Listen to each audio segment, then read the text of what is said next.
Hi guys! For today's video ay magluto ako ng bangus. Ito yung ulam ko today. At dinner ko siguro to bukas.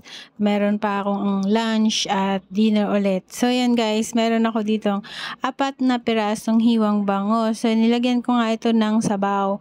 Ayan, pinagpakulo ako dito ng sibuyas tapos kamatis. So yun guys, nilagay ko yung bangus. Nakakita ko ng kaldero sa ilalim, yun ang ginamit ko na pakuluan nitong aking ulam. At medyo malaki nga pala tong guys. Tapos nakakita ko ng takip kasi nag-over general cleaning ako dun sa ilalim ng lababo. So yan guys, ito na nilagyan ko ng sitaw. Tapos tinakpan muna natin, palambutin muna natin yung sitaw, tapos nilagyan natin to ng asin, timplahin na nga natin to guys. Naparami yung sabaw ko guys. Sobrang init pa naman ang panahon ngayon. So yun, hihigop tayo ng mainit sabaw. Tagaktak talaga ang pawis natin nito guys. Nilagay ko na nga yung aking okra guys at palambutin natin ng konti yung okra. And then after nyan guys, ayan, nilagyan na natin ng pampatimpla sa sabaw, sa sabaw.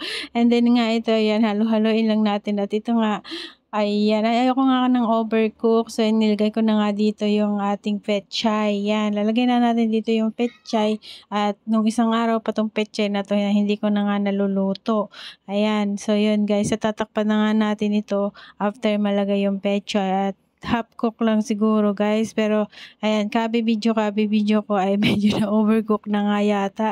At so yan guys, ito lang, luto na yan guys, at timplahin na nga natin. Lalagyan ko nga ito ng pampaasim, yung sampalok na pulbos, ayan, powder, at nilalabot na, durog-durog na yung aking bangus guys. Kabi video ko nga ito. So yan guys, at yan, kakain na tayo dyan mamaya-maya. So yan guys, kaninang tanghali wala akong inulam, pansit lang inulam ko, tas kanin.